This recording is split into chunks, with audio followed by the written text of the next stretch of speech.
Good evening, Jeff. You know, it's the Winers, and it's our first show of the new year. I can still say Happy New Year to you. And it's January the 9th. How's it going? You know, I saw a video on Facebook from an episode of Curb Your Enthusiasm about whether or not you can still say Happy New Year this far after it. And What did they say? Do you remember? Yeah, Larry was saying, no, it's too late. He goes, there's a statute of limitations. He said, on how much afterward you can say it. So my at work today, my manager had a poll about this very thing, and the majority of people said it was like 2 weeks, and that if you get past the third week, it's practically a crime at that point. Hold on, I just realized it's January 9th. Yeah, didn't we do a show on January 2nd? Did we? What's wrong with you? Oh my gosh, it's the first. It's deja vu again. All right. It maybe means that I need to do some drinking. So I'm going to have a glass of my. I think this is Gatorade 2000. Why aren't you drinking wine tonight? Well, I have to go to the doctor early in the morning, and we're going to have a bunch of cameras going down my throat and so forth. So I'm not allowed to drink anything other than Gatorade tonight. Oh, I see. Well, hopefully you won't have to run to the little boys' room during the show. I hope not. We'll see. But if you do, we'll understand. So best of luck with your medical procedure tonight. What are you drinking? I'm drinking, for the first time on this podcast, a French wine. My pronunciation is so good. Maison Barbeau. Is that how you would say that? I don't speak French. Oh, I thought you know how to. All right. I can fake it. Well, it's a 2023 blend of Cabernet and Syrah, which I have had before, and I know it's good. I like it. But as I said, the first time on the Winers, $6.49 at Trader Joe's. And what kind of a friend would I be if I didn't volunteer to drink twice as much wine as usual to compensate for your condition? Could you please? I'd appreciate that very much. I will do that. Now hold on a second. Hassan, he said in Iran for 12 days, you can still say Happy New Year. So just throw that in for some international flavor. Let me just check and see what country I'm in here. It does not appear to be around. Well, you know, based on our last show topic, which, as you said, was the second, so that might be a question. All right. So, anyway, are we allowed to? At 7:30. Go ahead. What? No.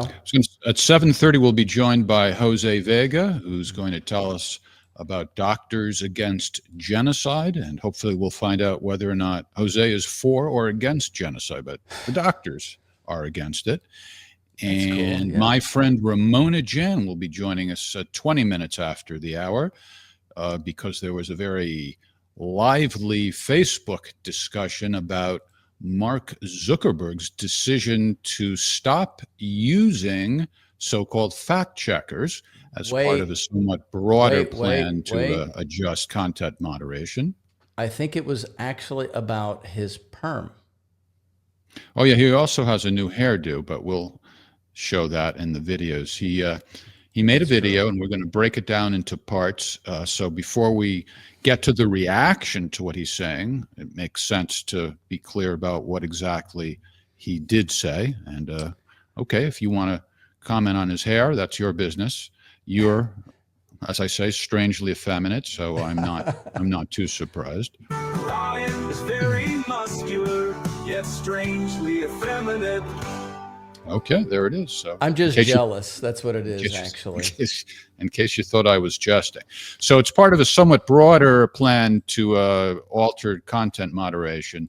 The main thing, as I see it, is that they're going to stop using fact checkers. But let's play a few video clips, and then Ramona will join us, and we'll get into the heated debate that's going on amongst her terrible Facebook friends. Yep. First of all, the Zookster and his new hairdo. So we built a lot of complex systems to moderate content.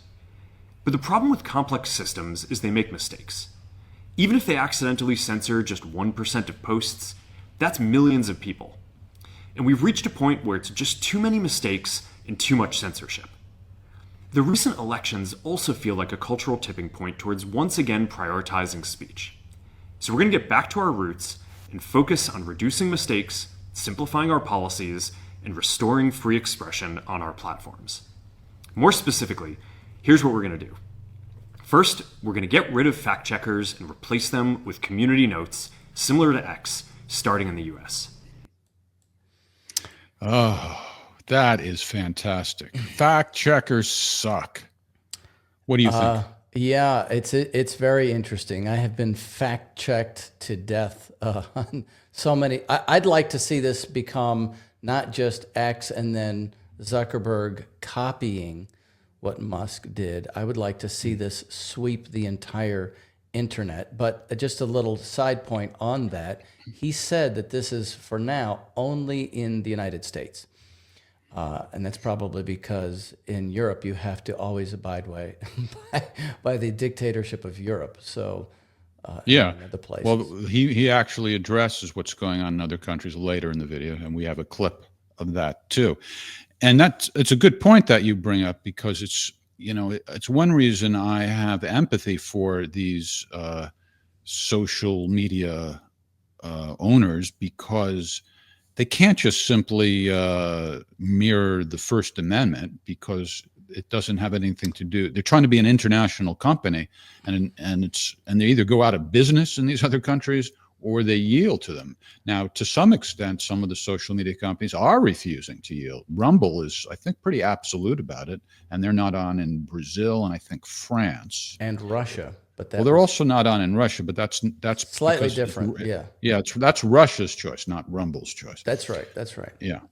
So, it's a good point you brought up. Well, Right, now there's one other thing though. So, of course, a lot of people, and I jumped into the joke, sarcasm about this, basically say, oh, he's just copying Elon Musk. However, back in August, he had to go and speak before the Senate, I believe, or it was the House Judiciary Committee. And what he said then is that Meta was pressured by the Biden administration to censor COVID-related content in 2021. So there is that. And then he's had to testify multiple times in the past, very similarly. One thing that people are not talking about today, but it came up in that hearing with his letter to the judiciary, was that Section 230 of the Communications Decency Act is basically how social media companies have been pressured. And this act shielded internet companies from legal liability for content posted by the users. Right. So that was basically the threat was, we're going to pull your Section 230 if you don't start censoring everybody. Yeah. That's what he said. Yeah. Well, they should get rid of that because it's no longer relevant. They want to have the best of both worlds. The rationale made sense, which is they were being compared to telephone companies almost. Obviously, your telephone carrier can't monitor what you say and censor it. So it's not quite the same thing because Facebook and these other platforms go to the public. But it is comparable in the sense that they have zillions of users. So it's pretty much impossible. So in exchange for not enforcing or for giving them immunity against lawsuits for what people say, they said, okay, then we're not going to act like a publisher. But then they went ahead and they started acting like a publisher anyway. So the law has to be reworked. Let's go take a look at another clip. Yeah. Second, we're going to simplify our content policies and get rid of a bunch of restrictions on topics like immigration and gender that are just out of touch with mainstream discourse. What started as a movement to be more inclusive has increasingly been used to shut down opinions and shut out people with different ideas, and it's gone too far. So I want to make sure that people can share their beliefs and experiences on our platforms. So he mentioned immigration and gender. COVID, of course, was another topic that you either couldn't say at all or you couldn't express certain opinions of if you didn't think the vaccines were effective and so forth. Yeah, you remember our friend Dr. James Schlottman, he made a point that medical staff who had differing opinions on COVID, they felt fearful if they voiced that in any way. So right. Do you remember, were there any other topics that were taboo, or at least that you had to have a particular point of view in order to be Well, allowed to you know, express it wasn't necessarily that, but I remember posting some humorous satire things, not on anything particular. And of course, the whole idea of the fact checking is that they would, cover it over. I think, in fact, actually during the drones, I know what it was. That is exactly that. During the whole drone thing, which I guess people are still talking about, I had a picture of a Star Wars TIE fighter and a comment about how they've just pulled this out. And that was covered up by fact checkers with a statement that said, this is a replica, which made me think, are there real TIE fighters out there actually that they're not? Yeah, right. As if you're claiming otherwise. I'll tell you something that was censored, and I'm surprised this didn't get more attention because it must have happened to other people too. Remember those? It wasn't only one video, but there are a bunch of different videos that had compilations of Joe Biden fondling little girls and putting his hands on their face and stroking their hair and sniffing them. You've seen those, right? Yeah, I posted that twice. The second time I did it because I couldn't believe. I thought maybe it was a mistake, but it happened twice.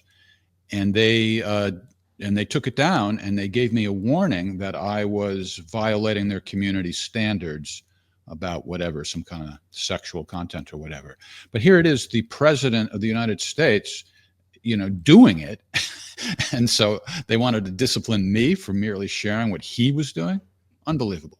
Yeah, actually, Crypto AG makes a good point. If you said something about climate, I don't know, alarmism maybe is the word, then you could have problems. Now, I don't think the policy is in place yet.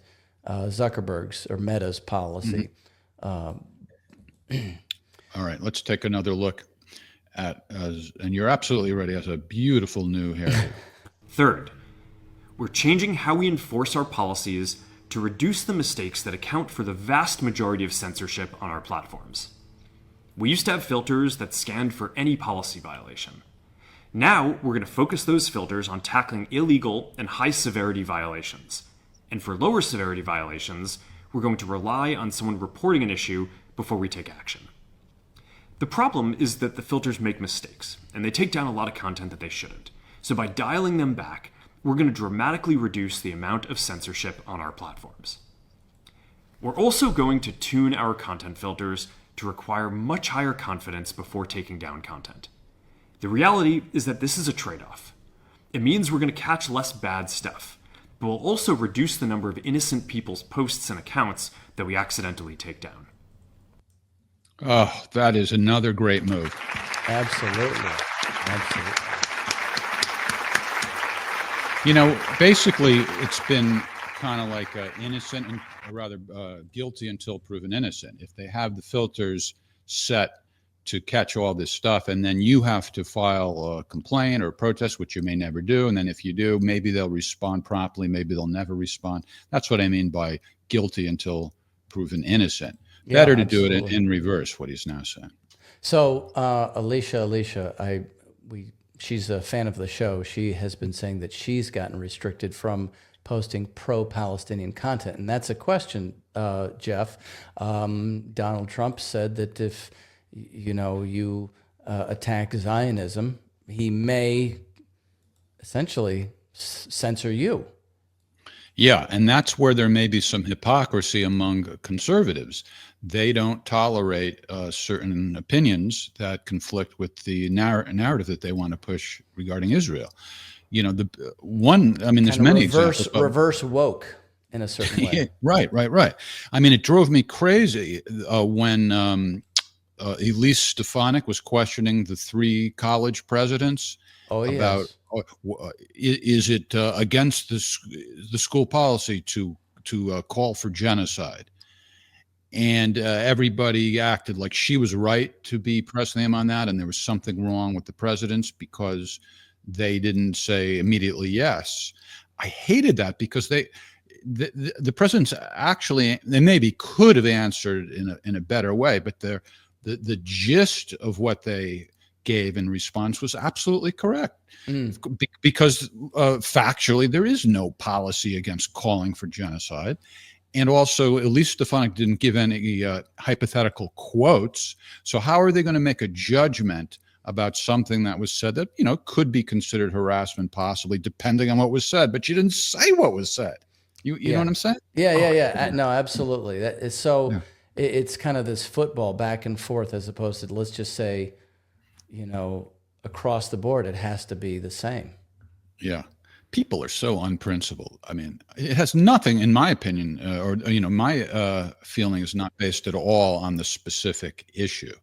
It's just, Well, that's the whole point, though, is everything gets so politicized that the question of whether something is true or not actually doesn't even matter anymore.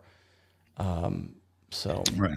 You actually see it with a lot of the talk around the California fire too, where you have some people just going crazy. See, it's global warming, and then various other things. People just start going to the ultimate final degree. We got some more from Zuckerberg. Yeah, we're bringing back civic content. For a while, the community asked to see less politics because it was making people stressed. So we stopped recommending these posts. But it feels like we're in a new era now, and we're starting to get feedback that people want to see this content again. So we're going to start phasing this back into Facebook, Instagram, and Threads while working to keep the communities friendly and positive. All right. So look, that sounds... I like his word for civic content. That means you can recommend, controversial political issues, civic content.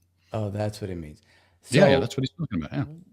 Do you think you can trust him, or is this just like, okay, this will be this way in 4 years, and let's say, I don't know, somebody else gets elected in 4 years? I don't think it's a matter of trusting him. I know a lot of people are saying that. I think, the guy does what he has to do, and I don't think self-preservation, maybe. Right. And I don't think he is as passionate about free speech as Elon Musk is. I think he's now responding to the new climate. So, well, he said that. He said that cultural shift with the election. I mean, he can't be any more direct than that. So the other guy won. I'm screwed. I better do this. Yeah. So it's not a matter of trusting him. If the cultural climate changes, then he'll change. So, that's my answer to the trust question. But that's also like emulating Elon Musk and X. It's about the Trump administration. It's about Elon Musk. It's about X. All the action is on X when it comes to issues of the day and news and so forth. Yep. So if he wants to have Facebook be a platform that just posts, broccoli recipes or whatever, then they're only going to have an audience of people who are interested in broccoli recipes. Oh, I got a website for you if you're into broccoli. Do you really? No. All right, let's take another look at him, and then Ramona will be joining us shortly. Good. We're going to move our trust and safety and content moderation teams out of California, and our US-based content review is going to be based in Texas. As we work to promote free expression, I think that it will help us build trust to do this work in places where there is less concern about the bias of our teams. That's kind of funny, actually. That now you live in Texas, so I was just going to say everybody's moving to Texas now. Yeah. So what does that mean? Maybe he was afraid of local laws in California. I mean, aside from that, what difference does it really make? It's not tax like benefits, probably.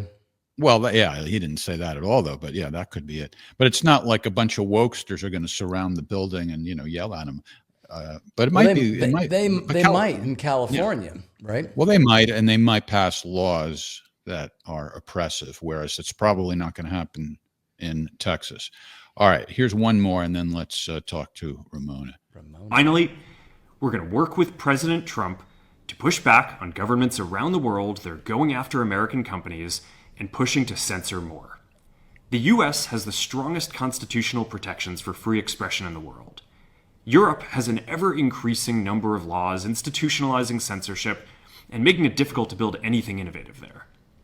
Latin American countries have secret courts that can order companies to quietly take things down. China has censored our apps from even working in the country. The only way that we can push back on this global trend is with the support of the US government. And that's why it's been so difficult over the past 4 years when even the US government has pushed for censorship. By going after us and other American companies, It has emboldened other governments to go even further. But now we have the opportunity to restore free expression, and I am excited to take it. He hasn't been this excited since he went to the hairdresser. I don't think so. That's actually very interesting. It's in his business interest to fight the censorship in these other countries. And he was, to a certain extent, these countries have been doing the bidding of the U.S. government. But now that there's going to be a new sheriff in town, suddenly that doesn't look like that's going to be the case. So I'm really interested to see how that plays out. As I say, if you have Trump threatening to leave NATO, make all of those European countries pay 5% more, maybe this will also have to go over there too. Well, we shall see. All right, let's bring in Ramona. Ramona Jan is my friend from the old days in New York. We met each other back in the mid-1980s when Ramona was out on the street playing music with two of her friends. They were cute as can be, but they were also really good musicians and singers. And that's how I met Ramona. And she is on the phone with us now. Are you there, Ramona? I am indeed here. Hi, Jeff. Hello, Hi, Ryan. Hi, Ramona. And what were you playing? And what do you sing? Do you play an instrument? What was it? I sing. I play instruments. I founded a few bands. One of them was Comatines. That was my first band, punk band, synth punk band, actually. Oh. And then I did Dizzy and the Romalars, Venus Flytrap, more recently Jan Turan. It's all on YouTube. Oh, cool. Well, Jeff flooded me with Miley Cyrus songs, which I was listening to yesterday on the treadmill. So, okay, apropos of nothing. anyway, So He's a big Miley Cyrus fan. I am too. yeah, I okay. am. Well, I learned it. I learned to like it. Now, as a singer and musician, would you agree, Ramona, that she is one of the greatest singers of the modern era? Yes, I have to agree with you on that. Thank you, darling. All right. I love when Ramona and I agree. We haven't always, but in recent years, we're mind melding almost. So Ramona posted something on her Facebook page about Zuckerberg's new plan, and it generated quite a response from her terrible Facebook friends. By the way, Ramona, my friends are terrible too, so it's not like there's anything unique about you. You want to kind of Want me to read it to you? What's you want that? me to read you what I posted? It was very simple. Hold on a second. At the beginning, she had. Do you have the original post that she made? No, I don't have the original, but why don't you summarize it? Then I've It got said, some of the "Thank you." comments. It said, "Thank you, Mark Zuckerberg, for restoring freedom of speech to your platforms, no matter the reason." Right. That's So that's very your simple. position, right, Ramona? That was my statement. Okay. Yeah. And are you surprised by the way your terrible friends reacted? Well, not surprised at some, but what I was surprised at was how many people jumped in to his defense. Yes, me being one of them. Are you watching on your computer while you're talking on the phone? Yes. All right. Shall I not? No, it's good. This way you'll be able to participate in the conversation and right along with us. Ah, there you go. Yeah. See, I think these were very typical responses. There was nothing unique about this thread at all. So it's good to kind of use this as an example. And this is, I always say that, public opinion is a big deal, and we shouldn't always blame the big bad censors, because the big bad censors get away with it to a large extent because the public enables them. And this is what we're up against here. Now, this person, Raven Moon, says that Zuckerberg, he's spineless. Misinformation is not freedom of speech. It's propaganda. And then you ask Ramona, using the Socratic method of arguing that I enjoy so much, what exactly is misinformation? In other words, just ask him and let him bury himself with nonsense. I know it. It's a great way to do it. I learned that from you, Jeff. No, it's beautiful. It's beautiful. It's a good technique, and you don't even have to pretend you're not. You don't have to hide that you're doing it. Just be open about it. Yeah. So you say false or misleading information lies passed off as truth. That's why They had fact checkers. Facts are facts. It's not open for interpretation. No, that's what Raven said. Oh, I'm to sorry. Ramona. Yeah. Yes, Ramona Raven. said, what exactly is misinformation? Yeah. I'm sorry. Said that backwards. But then you get right to the heart of the matter and you say, well, who polices it? You know what I mean? The guy's like, you can tell his attitude is, oh, it's always obvious who's lying. That's what a lot of these people who love censorship, they think it's obvious. But Yeah. yeah. It's whoever agrees with them. Yeah, right. Exactly. That's the person who's not lying. Yeah. So that's very typical. So let's take another look at another one of Notice you. how there was no other. I don't think Raven commented after that.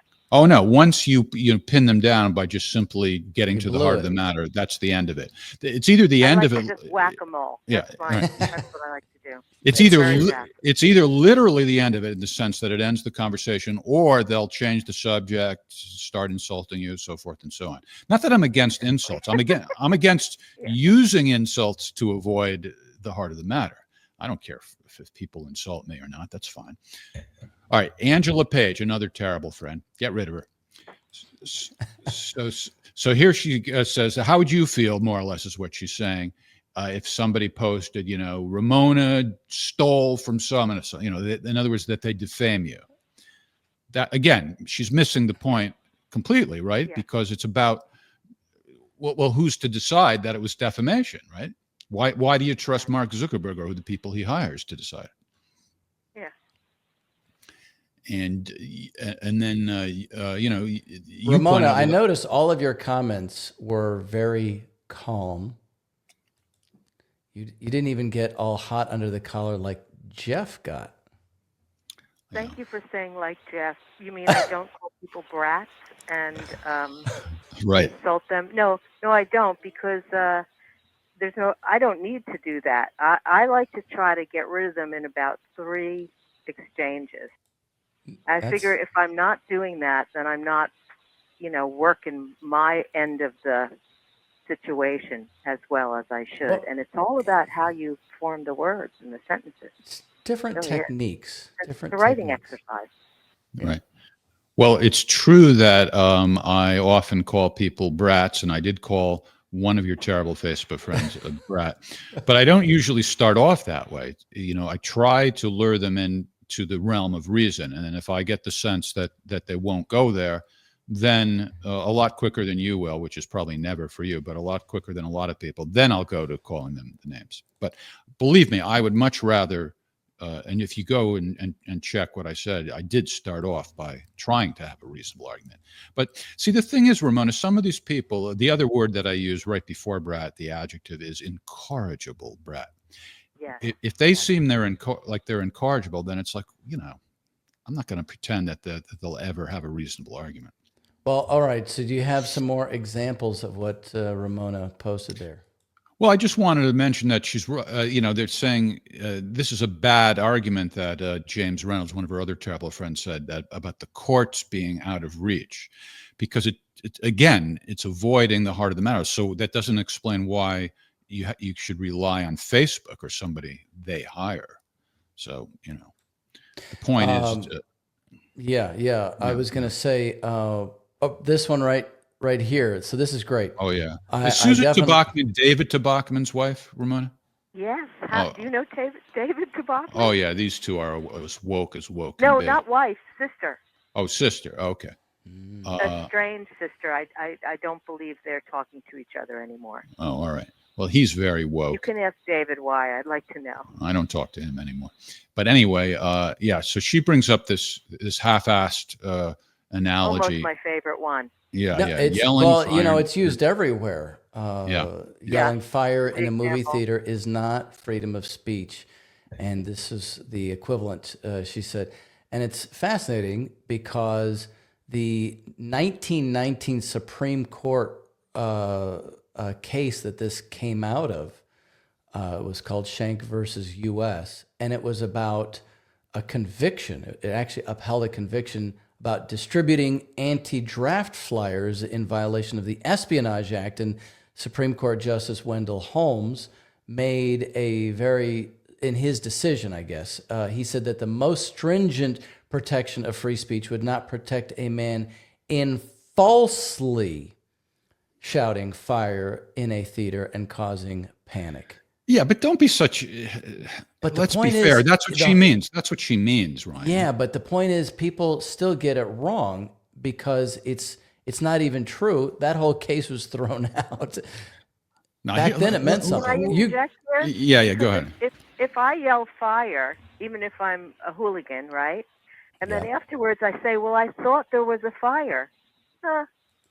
Well, that's a I'm off the defense. That's a defense. That doesn't mean it's not illegal in some cases. Let me take a stab at clarifying this. All right. There's nothing in the Constitution about this, and it's not even against the law everywhere.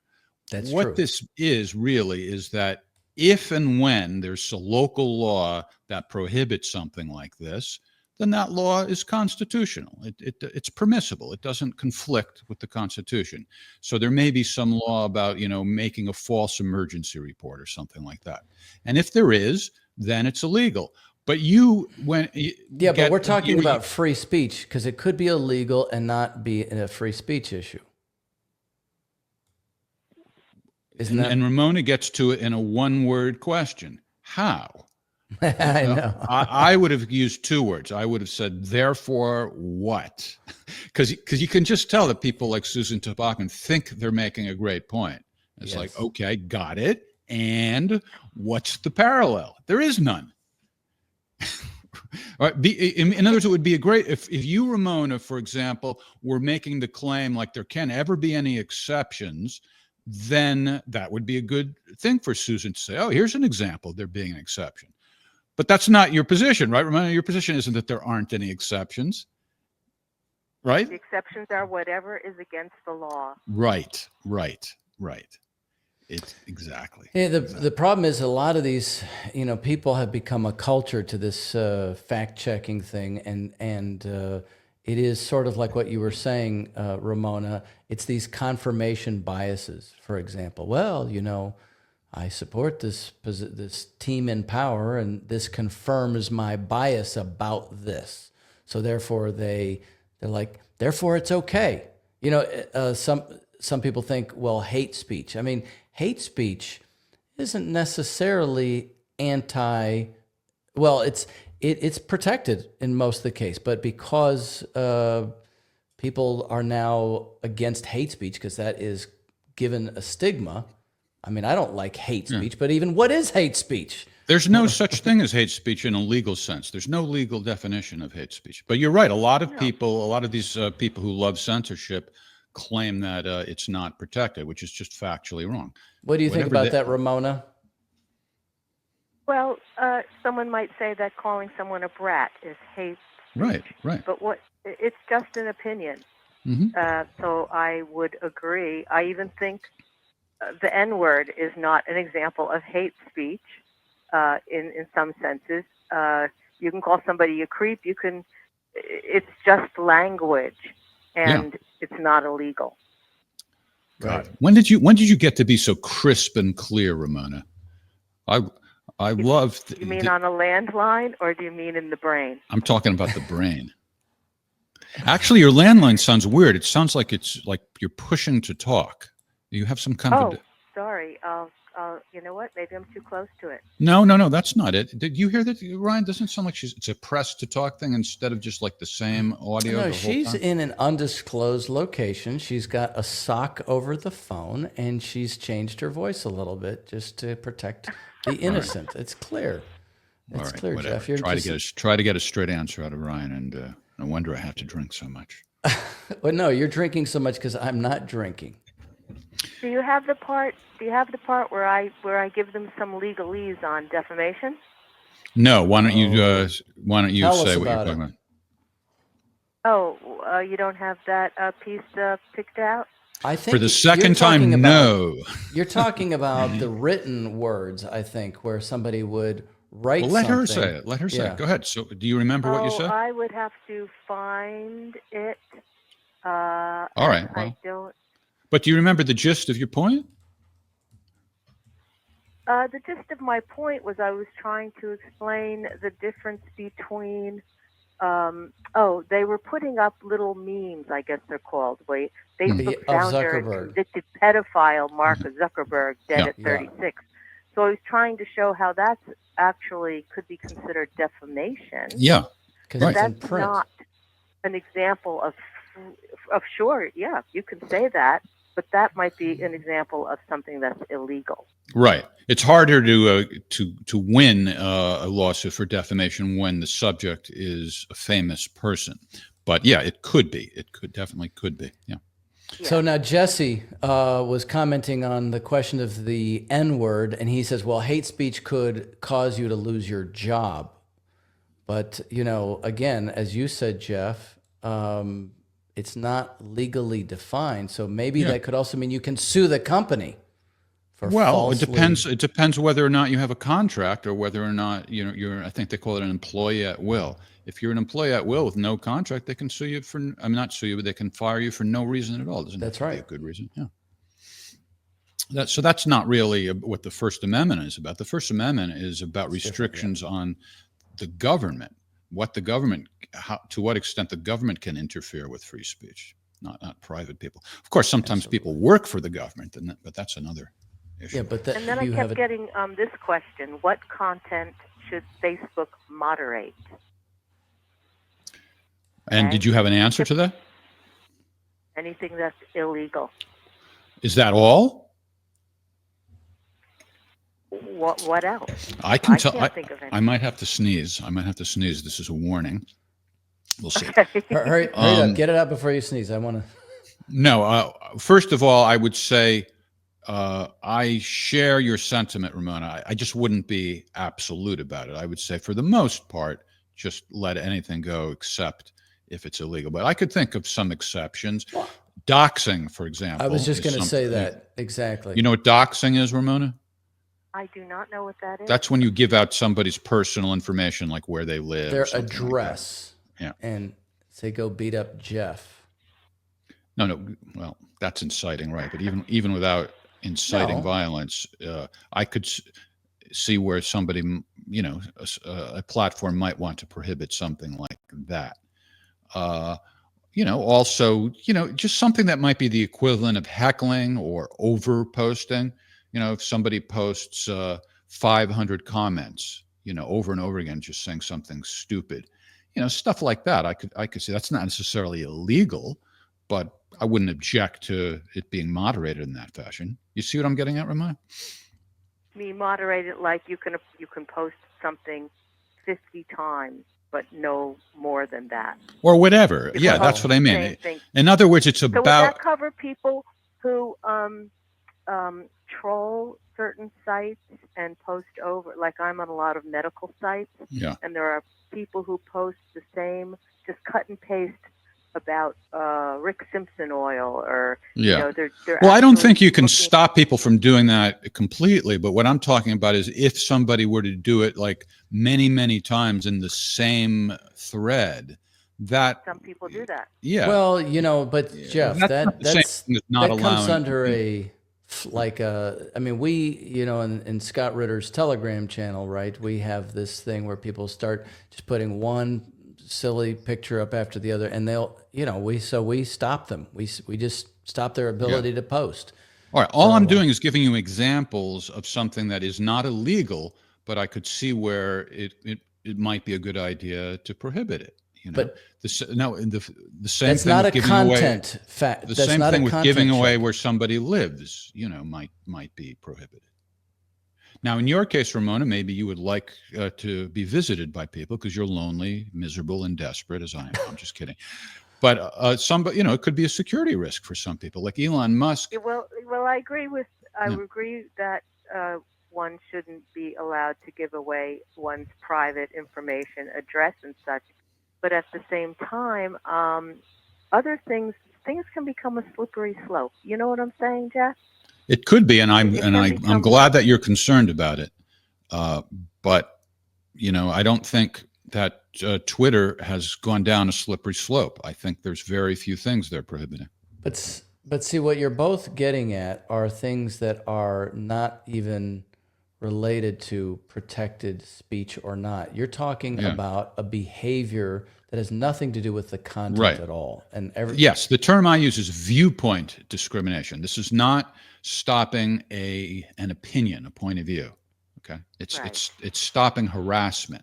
It's the equivalent of if you're in a nightclub performing and somebody's heckling you. Okay, it's not like their opinion. They're just disturbing you. Yeah, their opinion is immaterial at that point. Yeah. All right. Well, anyway, many times those people will be extracted from the theater, and they'll be removed. Yeah, and that might be breaking the law there anyway. So maybe my analogy isn't completely clean, but that's the sort of thing that comes to my mind. All right. Well, we have Jose Vega waiting. I don't want to keep him waiting too long. Yep. Ramona, it's always a pleasure to reconnect with you. And Ramona was a guest on our previous podcast, Scenes from the Evolution. And let's look for an excuse to have you back when we have plenty of time to relax, kick back, and have you on camera the next time too. Sounds good. Ramona, nice to meet you. You too, Ryan. All right. Thanks a lot, Ramona. Take care. Take care. Sure. Bye-bye. All right. All right. Let's bring in Jose Vega. Sorry to keep you waiting, Jose. Sometimes that's just how it goes. How are you? I'm good. How are you doing? That's good. Jose's very loud. Let me see if I can fix that. You've got that good microphone, and go ahead and say a few more things there. Just How you doing stay where there, you're Jose? comfortable. I'll just saying a few more things. You don't have to move it. I'll adjust the volume. Just keep it where it was. Okay. Keep it real, Jose. I'm keeping it completely real. All right. Hi. So Jose was in Washington, D.C. Yesterday? Was it yesterday? It was yesterday, yeah. All right. And you were attempting to amplify the message of Doctors Against Genocide. And it's pretty clear that the doctors are against genocide. What's not so clear is, are you against genocide? I'd like to think I am. What a controversial position. Yeah. All right. Actually, so I have to do one thing with my audio setting. Hold on. Give me 1 second here. I'm trying to get Jose to act like a professional podcaster. The struggle goes on. Okay. Still treating it like a Zoom meeting with his. No, we're good now. All right. So talk about the Doctors Against Genocide and your involvement. Yeah. So first of all, how does this relate to the work that we started with my segment? One thing that I want to really make clear to people is that there is always stuff going on with organizations happening all the time. So for example, if you want to be a part of a lobbying tour, if you want to go to Washington, there are already organizations out there like Code Pink that are already doing this on the Hill. So, for example, you can look at their website, you can follow their social media. They are always lobbying. So if you want to just go to Washington and learn what it's like, you can hook up with Code Pink or with our campaign. If we're doing something in Washington, we'll be happy to let you know about it. But now, sorry. How often are you in Washington yourself? Honestly, recently it's been pretty often. I don't, it's just. Maybe we should call the segment Mr. Vega Goes to Washington. Well, I like that. Well, because it's not always about going to Washington. Sometimes I might do stuff here in New York. Like we're planning on doing. Washington is like Hollywood. It's not only a geographical location. It's a state of mind. This is not my man cave. This is our campaign office. And in order to meet the requirements of not looking like a Zoom meeting, but a professional podcaster, I had to reorient my camera this way. So now you can see the office behind me. All right. We also have to do something about your microphone. Not your fault, but the slightest touch on your desk or your stand is making whatever you're moving around is making noise. We hear everything. Okay. I'm not going to touch it anymore. I'm sorry. I'm going to keep my hands away from my desk. All right. Keep your hands above the desk. Anyway, so going back, keeping it relevant. Basically, the Doctors Against Genocide is an organization that was founded in 2024. As a way to combat the genocide happening in Gaza. And, I happen to be in touch with a lot of doctors that actually went to Gaza in the middle of it. One of those people is Dr. Mark Perlmutter, somebody that I can be proud to call a friend of mine, and somebody that I facilitated a place to have his lecture or his presentation when he was supposed to speak at Mount Sinai here in New York. So Mount Sinai has a very big history of being called the Jews' hospital back in the 1850s. It was the only place where Jewish people at the time could go and get medical treatment. Now, he was supposed to give a presentation on what he actually saw in Gaza. And what was so powerful about his presentation is that he has photos, he has videos of what he saw, and he stresses the fact that there were no enemy combatants at these hospitals. And what happened on November 1st was that he got told the day before he was supposed to fly in that they were going to cancel his talk at Mount Sinai Hospital. I mean, this was huge. The very fact that they even approved it to begin with was big news, but the fact that they canceled it was even bigger news. But we were able to quickly find him an alternate venue in the same area. All right, so fast forward to now. The doctors have been trying to be heard by anybody, really. They don't care whether they're Democrats or Republicans. They just want to be heard by their government. And so the doctors decided to put together a team of people. This was anybody could join because they want to have a display of force where they set up meetings ahead of time at the Hill, on Capitol Hill. And the idea was that anybody can come and join us in these meetings that they had set beforehand. Now, some very good things happened at these meetings, and some commitments were made that I can't say on a public live stream because I don't want to jeopardize what was promised and what was said and with who or whom. And I hope people can understand that.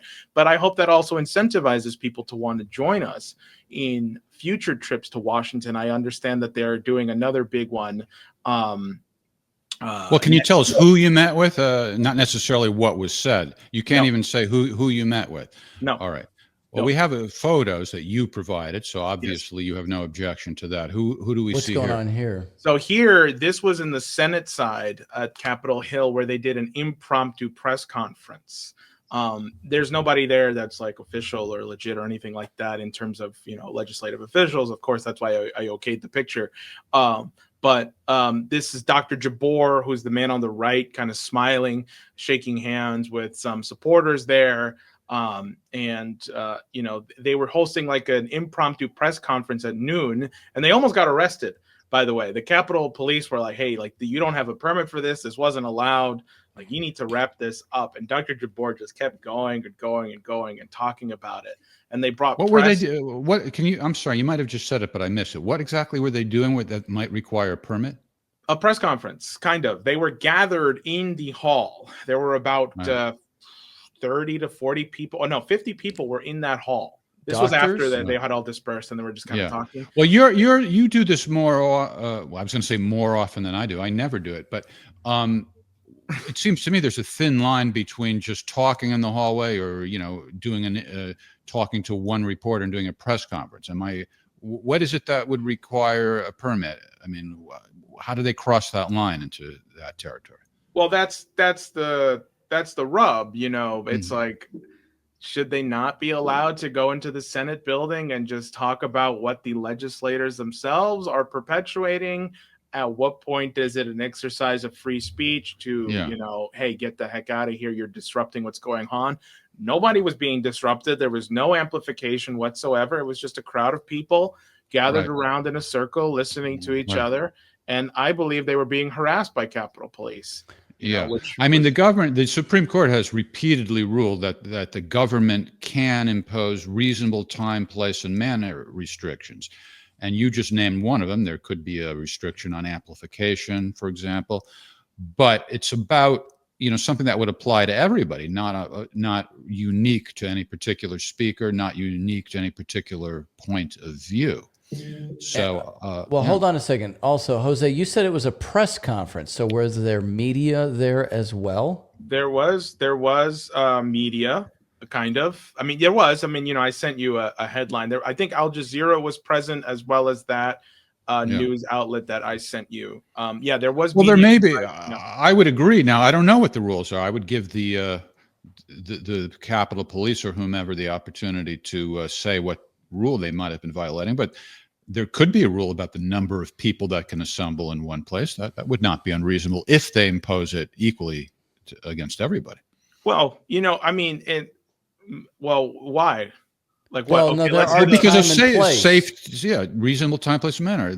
I don't know what that's makes the difference between 14 people. If 15 is the line, why is 14 okay? But 15 is like way too much. well, that's what could be argued, but that is the sort of restriction that exists in life. Right. If you want to get a permit to do a concert or some kind of event in a public park, these are the kind of restrictions that exist. Well, Yeah, for example, you go into a restaurant and you say it says maximum 200 people seating limit, and it is like a fire safety question, for example. This was not a fire safety question.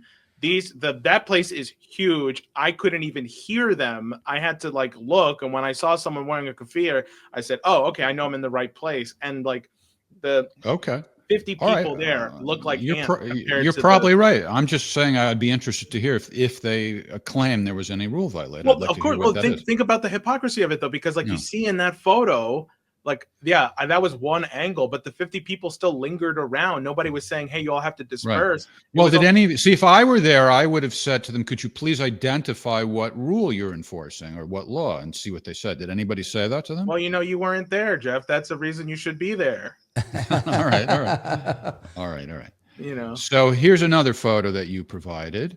This looks like you were in the office of an elected representative. Am I right? That may be the case, yes, and that's all I'll say on that. You don't have to say who it was. Come on. Well, I mean, you see their challenge coins. You've got that's me probably eating a mint or something. That's the great thing about lobbying is that you will visit congressional offices, and they will often have snacks there. And this particular representative happened to have mints there. So. How did I guess it was an elected representative's office? Who's in the photo, Jose? All right, besides you feeding your face. So from left to right, you have Dennis Fritz of the Eisenhower Media Group, a retired military official. Then you have Colonel Larry Wilkerson. You'll notice that both of these people were speakers at the October 26th event. Then you have Dr. Jabor to the right of Colonel Larry Wilkerson and Dr. Hawash to the right of me. Mm-hmm. Both of them are co-founders of the organization Doctors Against Genocide. As to what was said in this meeting and with whom, again. Oh, who's the woman and who's the guy whose leg we see? No, he said already who the woman is. She's one of the co-founders of the Doctors Against Genocide. So then you have somebody there who looks like he's got some tickets or something to your left. He is just a nameless staffer who will remain nameless. He was, this was towards the end of the meeting when we had to exchange. All right. Let's call him Fred. How about Fred, that? Okay. So basically, like, my point in showing this, and I hope Samantha's on the line, is that she is. Should we bring her on now? If you want to, just to make sure she's there. Samantha of South Carolina. Samantha of South Carolina, our superstar activist in the making. How you doing, Doll? I'm good. I'm sorry. Is there feedback? I had it on and then I silenced it. Are we good? No, you're good. Flawless, okay. Sam, flawless. I wish we could say the same for Jose's audio. So anyway, Samantha, when are you going to be in Washington with Jose? When am I going to be in Washington? Yeah, sure. I don't know. We could set a date. Well, we should. It's about. I mean, it's a. I don't know. I guess a 7-hour drive from where you're from, right? But I mean that's why. I mean this was being advertised. I think 2 or 3 weeks in advance that this was going to happen and that they were setting up the meetings for this to happen. And that's usually how you would want to organize any kind of delegation going into Washington. I would say it would have to happen. If you wanted to do something immediately, it would have to be under some kind of like rapid action, like, I don't know, like something desperate would have to happen. So in this case, there's a doctor named Dr. Abu Safia who has been captured by the Israelis and is probably being tortured, who is being denied legal counsel for the next 10 days and will be held in prison for at least another month and a half. And at first, his whereabouts were unknown, but it was suspected that he may have been captured by the Israelis, and they were denying it up until the point they couldn't deny it anymore. And so then they admitted that they do have him, and that's why the doctors launched this specific action. Well, now that the Israelis admitted they have him, did they give a reason for it? No. Well, at least not that I've seen. I mean, maybe it's possible they said some statement here or there. I don't know what the reason that they're holding him for is. And frankly, it's terrible because Dr. Abu Safia was one of the only doctors who's been in Gaza on the ground since I think pretty early on. And I don't want it to seem like I'm always on the side of the bad guy. It's just that I always want to hear what the opposing argument is. And usually I know I'm always like, why am I arguing with you? Well, usually there is an argument, maybe a bad one, but usually there's what's the claim? Yeah. What is their claim that they're right? It's hard to fight the claim unless we know the claim. Okay. Yeah. Well, I think it's something like conspiracy, terrorism charges. Conspiracy is always a very good thing to arrest opponents on because it's so vague. So vague, yeah. What were you going to say, Sam? Didn't the word conspiracy theorist come about in the protocols of the Elders of Zion? Wasn't that the first time conspiracy theorists? No. It was the protocols of broccoli and Parmesan. I think that Jeff was talking about that earlier. I don't know where that comes from. I mean, I'm on YouTube. I'm going to get demonetized. I'm going to get probably stricken off it now. But you have been doing. All right. So go ahead. I was thinking the earliest because I have family, but the earliest I can go up is February, early February. Is that too late? The earliest you could? Oh, you mean to the Capitol would be early February? Yeah. Mm-hmm. I don't know. Probably not. I mean, you should keep an eye out because there may be things happening in Washington, D.C. that would warrant a trip to the Capitol. So, for example, one criticism I had on what we did at the National Press Club was that it should have been followed up with a day of lobbying, So it's like everybody who came to the press club, it's like, all right, now we're going to go to the Capitol and we're going to have meetings. We're not going to storm the Capitol. We're going to go in and have meetings. We're going to go door to door with people. And and I would just say that that might be something, Scott, I think, is doing a book tour, and he has an event here in the Bronx on the 15th of January. If people aren't aware of this, people should come to the Bronx for this and get your tickets now. ScottRitter.com/events. But also he has something on the 19th, I believe, in Washington, D.C. What would be great is because that's an evening event, and the 19th. Well, what day is the 19th? Maybe I should have looked this up. It's a Sunday, I think. It's an early evening event, by the way. I think it's 5 p.m. if I'm not mistaken. Well, it's also a Sunday. The Congress doesn't do anything on Sundays, but I mean, if you wanted to, but if you came on the 19th and you stayed an extra day, specifically to lobby, even if you don't have meetings set up, just getting familiar with the ability to go into it's so easy. It's stupid how easy it is to get into the Capitol because when you go into there's 3 buildings on the Congress side and 3 buildings on the Senate side. I like to hang around on the Congress side more, but because there's just more people, more opportunity there. But if you're in the Capitol side, there's 3 buildings. There's the Cannon, the Longworth, and the Rayburn building. You can walk into any of those buildings. There's metal detectors there in the beginning. The security guards are the most relaxed purse people you will meet. They are not like TSA. They're just just put your metal stuff in the bin. You walk through. That's it. They don't even ask for ID, passport, nothing. They just want to make sure you're not in there with some kind of weapon. So that might not be the best time because that Monday, January 20th, is Inauguration Day. So I was gonna say, like, dude, I'm not that gonna be in the Capitol on yeah, no, inauguration that's day. not the No day to way. be in the Capitol and going to see congressmen. Yeah. Things are definitely going to change No. dramatically. Well, plus it's a little soon for Sam. Also, I'm sorry to interrupt, but I just think for people who are listening for the first time, I didn't really, or none of us gave much of an explanation for the connection with Samantha. I just said she's a Right. superstar activist in the making. So Jose is a very experienced activist. He's gone to Washington quite a bit. He's organized all kinds of things, and Samantha is more of a novice, and the two of them have connected because she wants to be guided by Jose, and so that's the whole reason that Jose and Sam are talking to each other. I want to be Right. guided by everybody. I live to serve. I want to serve a higher purpose, and I am ready to just make positive change. And I really, truly believe that the people now are going to be responsible for any future change. I think we've come to a point where the people do really need to start getting riled up and saying something, and not just saying something, but doing something.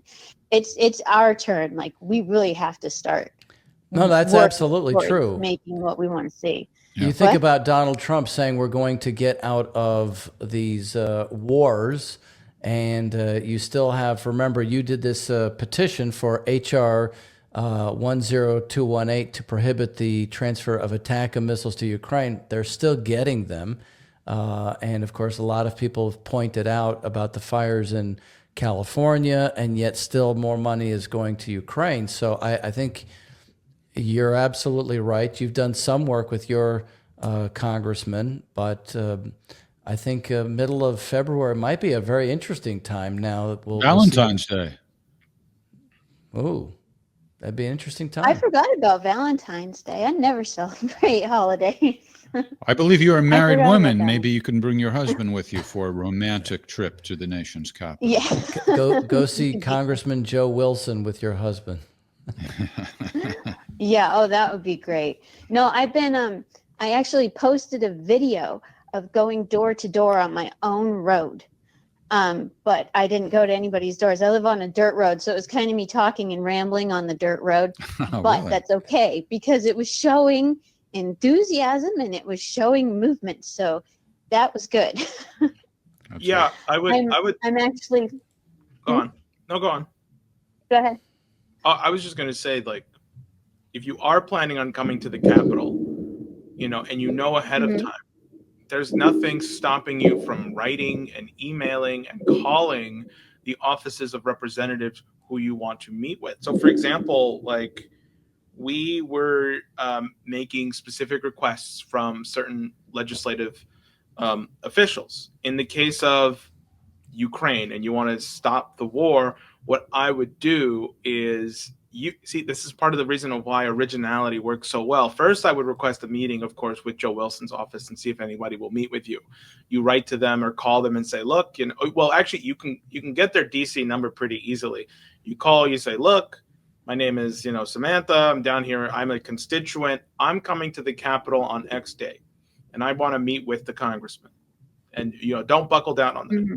Okay. Only until the point where they're like, well, the congressman may or may not be in town that day. He may or may not be able to make it work. You say, okay, well, then I want to meet with the next person up. And here's the thing, people shouldn't be afraid to make demands of legislative officials. A lot of the time, what they'll say is like, well, that sounds like a good idea, but I don't know if I'll have enough support to bring it. Like, okay, so it's basically your job to recruit other Congress people to do it. So you would need to find, it depends. Whatever cause it is you want, you have to find the sympathetic Congress people who are going to back your cause up, and then you have to propose something to them that is original and that they obviously can't say no to. And I'm just thinking about something like for Ukraine or something like, or some other issue. Oh, like take these wildfires, for example, right? If somebody from California, or you don't have to be from California, and you're saying you want to bring a bill or a policy bill that could, bring, as Trump was talking about with the melted snow water and water from the north, hey, now is a great time to probably get the talks to get that passed, because it is a federal issue. And you could probably go and find sympathetic Congress people that will sign on for this, and you can get a letter for Congress people to sign. So you would just call the offices of these congressmen that would be on the Hill, set up a meeting and say, like, here's my letter. I want you to sign this. And I will go and get 3 or 4 other Congress people to sign this if you sign this too. So, okay. And so say I were to go to DC, if I collect all kinds of signatures for this particular petition that I have, should I bring that with me and like put it in his office? Absolutely. Say, look at all these people who agree with me. Yes, that's exactly right. Although in that case, because that's your congressman, you might be able to meet with him in the district. The legislative schedule is public. So, for example, they're going to be in D.C. probably this entire month because it's the inauguration, committee hearings. Although people should know, the Congress has already been sworn in. That happened January 3rd, right? So the congressmen are already ready to work. The Senate's already ready to work. So, this thing about waiting till what happens on the inauguration, yes and no. I mean, there are also some last minute things that are happening that are good and bad while Biden is still president for the next 11 days. And I don't know about anybody else, but it has felt like the longest transition period of no, absolutely. Yes. The wars expanded, the fires, things on the economy, everything seems to be a roadblock in this transition. It's not smooth at all. I feel like it's death by 1,000 cuts. That's how I feel. Very well said. Yeah. Very well said. Yeah, as Trump says, Biden is acting outwardly like, oh, let's be friendly, but what he's actually doing behind the scenes is quite disruptive. He's a terrible person, Biden. Terrible person. So, Jose, let's go back real quickly here. You were there with Doctors Against Genocide. You mentioned Dr. Mark Perlmutter. Is that the name? Yes. Right? So, what's the next step now that you had this day? One thing, for example, you've mentioned him to us before. What about getting some of these doctors on the show here? Yeah, that's a great idea. That's something that's an example of activism, like amplifying voices that need to be amplified. Now, here's the problem. That starts kind of like treading into like leftist, progressive, liberal territory. So I don't mean we should be, showcasing like the underrepresented voices where we need to get all the Z-Zimzers, because we have to meet a diversity quota. No, these doctors need to be heard. And actually, in fact, I read a report that because one of these doctors that was in Gaza gave a testimony at the UN, but not like a general testimony. They were just at the UN, that the Russian delegation of the UN was so moved by the testimony that they said, we want to bring this person back to testify, I believe, for the Security Council. So this was a public statement made because of the exposure that this doctor was allowed to have. Which was the doctor? I'm trying to remember this. It's not one of the doctors from the group. Okay. No, not from the group. No, this was just another doctor who was in Gaza. I think this was from a couple days ago. I wish I. That's all right. That's all right. We can get it later. But point is, if there's somebody who needs to be heard, who, like these doctors, giving them a platform to be on where they can reach thousands of people is a great idea. Dr. Perlmutter, Dr. Feroz do interviews all the time. Let's schedule them on the Whiners. We should get them on the show. We just had a doctor on, was it last week or the week before? It was, yeah. Yeah, and he was even drinking an adult beverage with us. So, it's not required, Jose. I don't want them to feel it's required, but if they do. I don't drink. Not often. Except when you do. Except when I do. That's right. Yeah. Not on camera. All right, well, let's set it up. Jose, I had a question real quick. I'm setting up a table on Monday, and I'm going to make pamphlets with this Doctors Against Genocide. That's what it's called, right? What is the most important information that I should have on those pamphlets to hand out to people so that everyone knows? I actually, you know what? DoctorsAgainstGenocide.org. Yeah, DoctorsAgainstGenocide.org has a whole section on resources, which answer exactly questions like that and more. So if you wanted to go around getting people to sign the petition to free Dr. Abu Safia, or just to bring more awareness and get people to sign they have petitions on here that, say like, hey, we're sick and tired of genocide. Like, it's a great idea. And I would just recommend doctorsagainstgenocide.org. There it is. Jeff, you beat Okay, awesome. Yeah, I'll use that, and I want to make the people around here where I am are very community focused and not broad focused. Really, That's a problem. so this will be it's more. They want to make sure their garbage is picked up, about right? the fact that it's even going on. Like, well, for example, when I told my father about the Attackhamsville and what was going on like a month ago when this was all up in a rage, my father said, yeah, but nuclear war against who? I'm like, I didn't even know how to respond. Humanity. And that is the answer is attitude of humanity. most people here. Humanity. No, that's a fair statement. What you're saying. No, right. It's the way people react because they feel removed from it. They don't get, like, if you hear Scott rant about it, he understands the risk, but the average person feels removed from it and they just don't think it's a risk. In fact, that's what he said. And He said he wakes up that because you're in your own bubble. Like when you're on Twitter, Right. you are in your own bubble and you are hearing things that you agree with, or you can follow people you don't agree with, but you're still hearing things mostly. And then you assume that everyone else is listening to the same people. They all know the same stuff. And then you go out and talk to people on the streets and you find out that they don't, and I'm not saying this in a bad way, but they don't know anything about what you know. Well, but that's so it's more about informing people at this point. I had heard, I guess I can say this because this is public. This was publicly live streamed. So I'm still, Bruce Fine was giving a talk about, Bruce Fine is like some lawyer, famous lawyer. Oh yeah.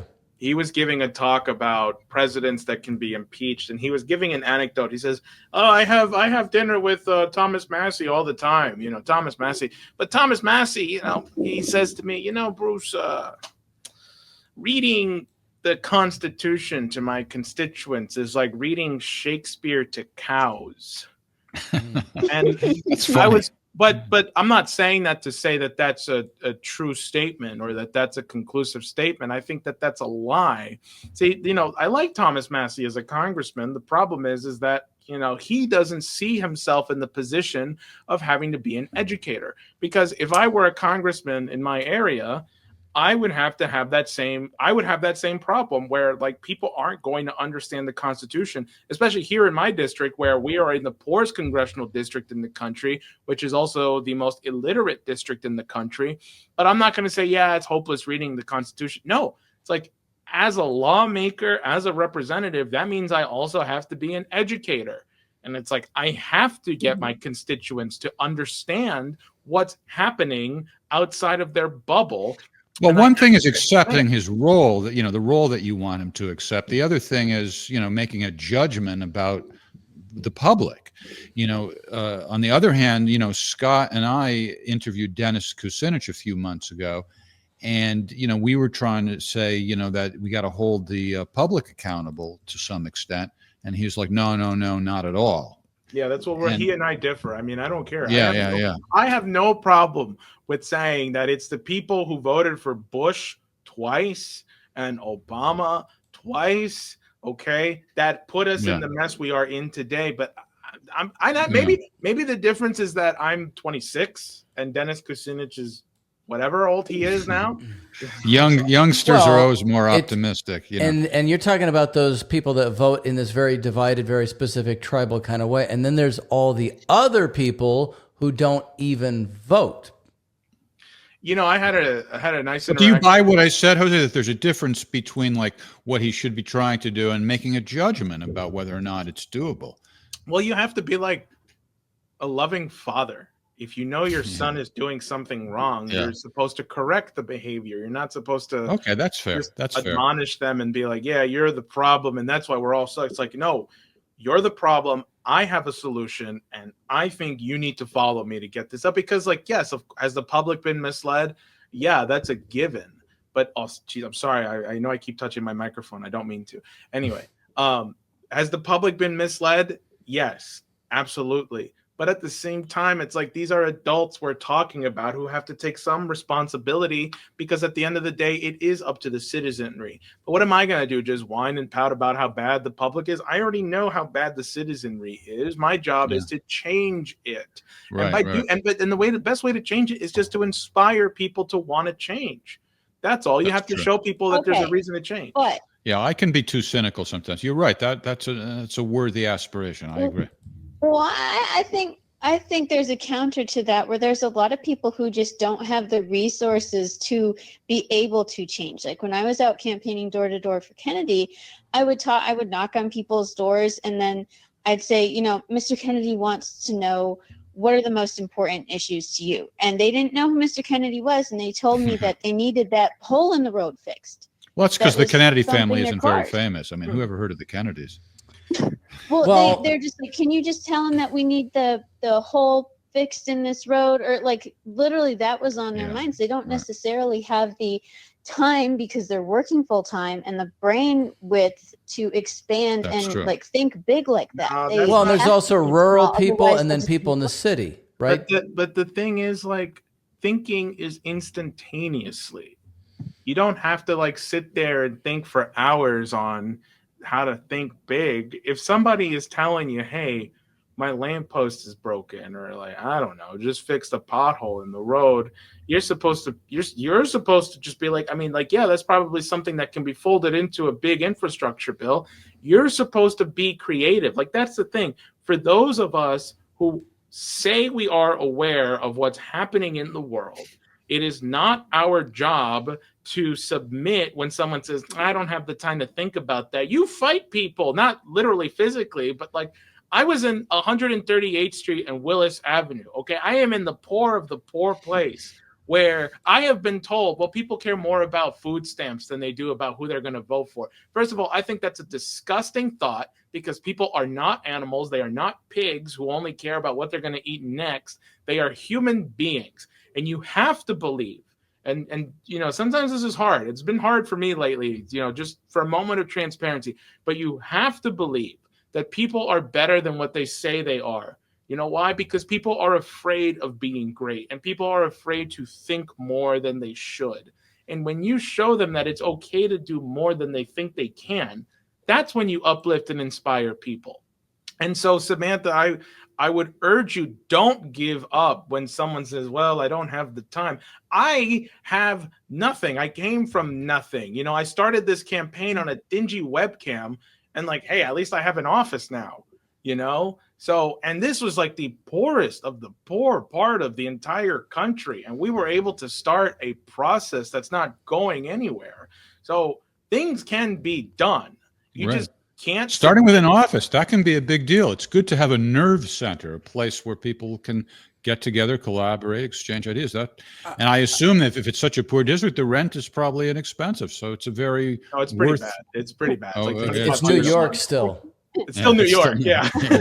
All right. So what I'm gathering, I think then the approach should be, rather in this case, if I want to empower people, I would do better to have like small town hall meetings. I would do better to try and set that up, because when people get together and they start talking to each other, they feed off of each other, and we can have more discussion rather than just an awkward door-to-door moment with one person.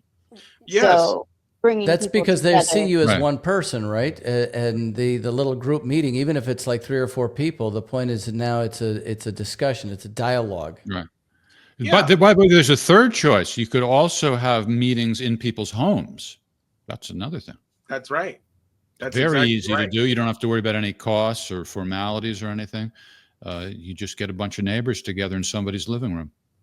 That's exactly right. I was talking to someone Jose referred me to, and they told me, and I think Jose mentioned this, churches, which would be huge down here. That's a great way to connect with people. And then this is going to sound crazy, but I thought of this, where I am feed stores for like farm animals. That is where, for whatever reason, everybody goes to hear all the gossip and everybody goes to talk, is the local feed store, where you get your goat feed and your rabbit feed and your hay and all that. Yeah. Whatever it is that people, whatever it is that's attractive to people. And what about you, teaming up with Somerville John to do something like that. Is he near you? You know, I did that on MapQuest, but I forgot I what think the he's answer in was. He's Charleston. not real close. Yeah, Charleston. he's a few Yeah, miles from he's Charleston. he's near Nancy Mace. He's in a different district. He's with Nancy Mace, which so far I haven't looked too deep into her. I don't have a problem with her yet. I don't think until I haven't looked into her too much. I've looked into Joe Wilson a lot though, and he's a big problem. So we're gonna take care of him. Yeah, Right. well, I would, There's someone. Samantha, that person I referred you to, Morgan, you challenge her to do more with you. She can be doing so much more. She's really good at what we are trying to do. You just invite her down. Like seriously. How far is Morgan from Sam? Okay. Do we know that? Like 2 hours or so. Oh, that's not bad I did at that all. too.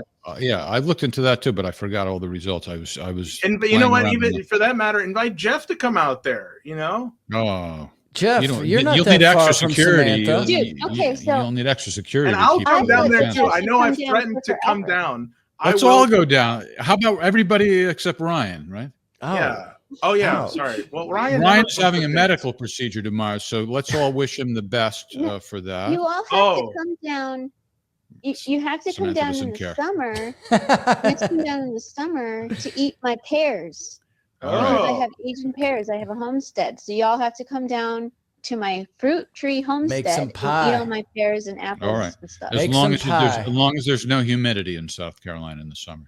These are fun Are you segments. serious? You get pears All out right, of Sam, I don't know if you heard me. Ryan is undergoing a medical procedure tomorrow, so let's wish him the very best for that.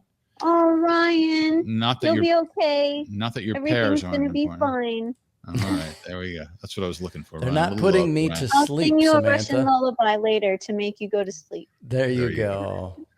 All right, Jose, work on getting at least one of the doctors on either next week or the week after, and we'll amplify the message.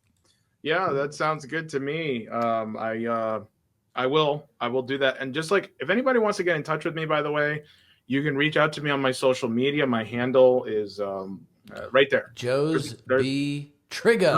I also have an email, Jose Vega 3923 at yahoo.com. That's my personal email. Yeah. Oh, you could that's- also That's where all of his spam goes, actually. Isn't Actually, that what or that you is? could write to me at jose@votevega.nyc. That works too. That works too. And next Jose- time, let's have it ready to go. We'll flash it on the screen so people don't have to. But remember. my Twitter handle, if you have X, my DMs are open. I'm always looking at my requests inbox. It's usually just spam these days. So please put something in there that's not spam and give me a reason to keep opening it. I agree. Get well soon, Ryan. Yeah, I guess that's all I got. Jose is lonely. Jose is lonely, so please contact him. And don't forget, if you want to catch me in person, Jan 15th in the Bronx, Scott Ritter is coming to the Boogie Down. If you want to know where, buy a ticket and somebody will reach out to you with how to get to where it is. That's right. It's a place with really good food and a great place to hang out. You're gonna enjoy it. Now, Yeah. on We're that keeping note, the hold on a location second. secret until you hold on a second. We're keeping the location secret until it gets closer, but we can say it's great Italian food in a very You're feisty in tonight. a Yeah, I very know he comfortable is. environment, and there's easy parking. So, if And you your like friend this sort of thing- Stephen Corcoran, Yeah. he wants All you right, to now, email. what did you want to say, Ryan? That was so much more important than what I That's was it. It's it. There are people that are messaging in on this show. They're saying, Jeff, you're not reading your emails, where they're saying, send me how to get there. I will read your emails, Jose Vega 3923 at yahoo.com. I'm reading them, but we're not ready to reveal the location yet. Okay, It'll so be there you it'll go, be one Stefan. it'll be 1 or 2 days before the event is when we reveal it. Sorry, Stefan, I failed to reply to your email. That's the answer. 1 or 2 days before the event. Don't worry, you're the last person who should worry, Stefan. You're in the Bronx. It's not like you're Oh. Hey, traveling. no, yeah. he's- Hey, Stefan, reach out to me, man. Come, we're having an event tomorrow evening, just before the Scott Ritter show. Are you doing the poetry? Are you doing Poe? Yes, we Are you are. doing Edgar We Poe? are. Yeah. Samantha's a fan, a Poe fan. Oh, great. Yep. All right.